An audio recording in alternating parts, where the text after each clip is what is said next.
What's up guys, Cass here from GiveWave Studios, and on this one I'm just here to show you how to quickly assemble your Zelda Tears of the Kingdom earring LED kit. Right? So I'm gonna go ahead and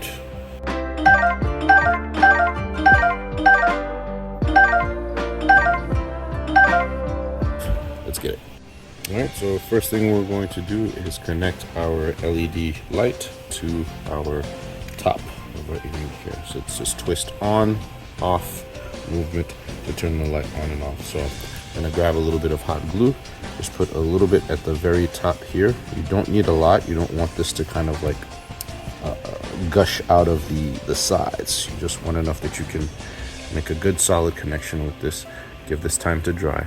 A little longer than a few minutes later. Okay, and then once you have that in, you will notice it's going to be really hard to see on camera, but there are grooves inside of your acorn looking thing.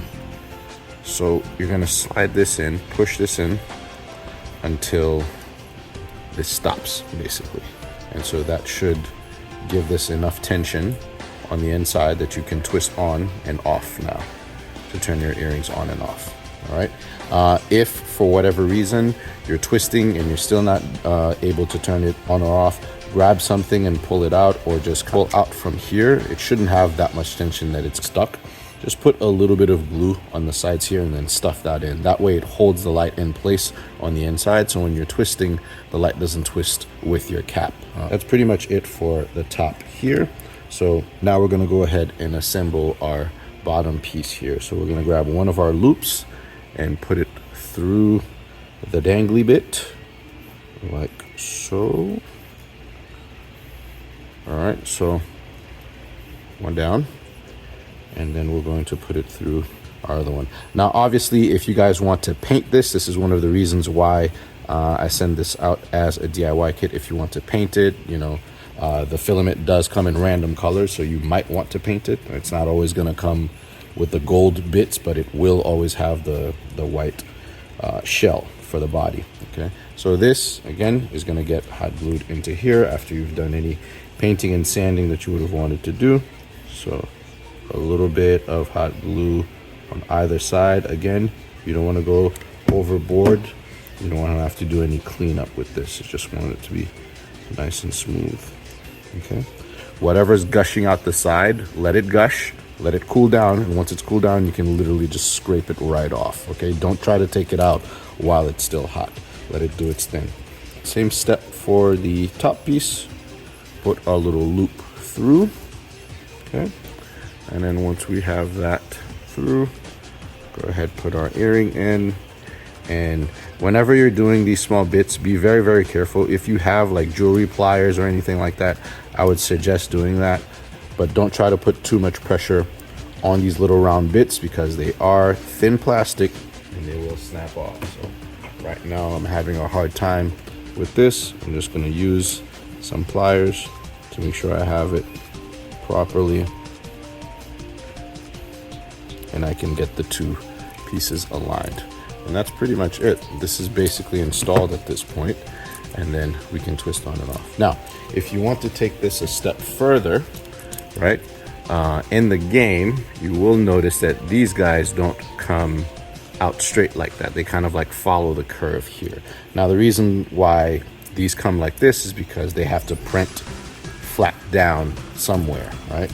So it's just ease of print for me here in the studio. But what you can do, before you put this back on, you can grab a heat gun, okay, and you can heat those small little petals. Okay.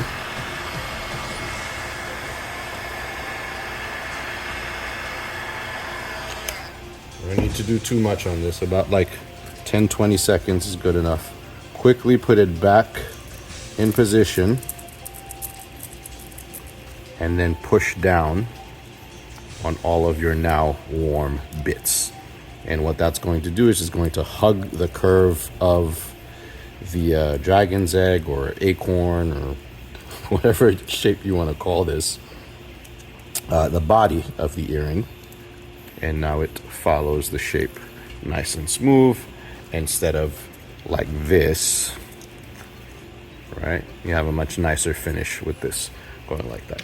But yeah, just a small extra step to take to make it look that much nicer. And again, remember I said that, let me turn this off, for the extra glue here, let it dry.